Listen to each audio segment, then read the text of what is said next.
Today we're going to talk about mid back or thoracic pain. We'll show you where that is and how to crack your back in 20 seconds to stop it. You can try to push Yeah. the elbows actually towards the floor. Right. Yeah. And Take a deep breath and relax.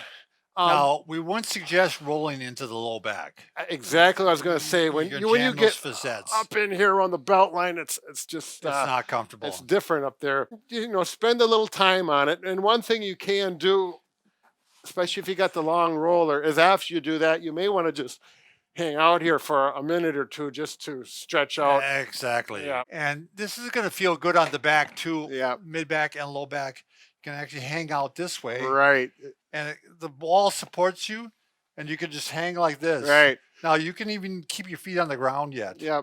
You can adjust your intensity by varying How much weight you put through your feet, which is really a nice way to do and it. you can actually even do a little bit of twisting. Yeah, Brad. little rotation. Little rotation Yeah. there. This All should be pain-free though. Yeah. If you do the roller and it doesn't work, or if you don't have a roller, you can do, I just call this the pretzel stretch.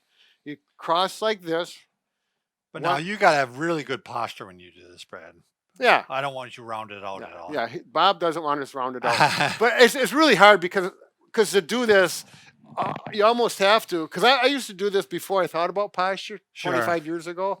And it always seemed to work. And I would always get a crack. So you're not going to crank really hard. No, it's more like a stretch, Brad, that cracks. Yeah. I mean, let's not upset anybody here.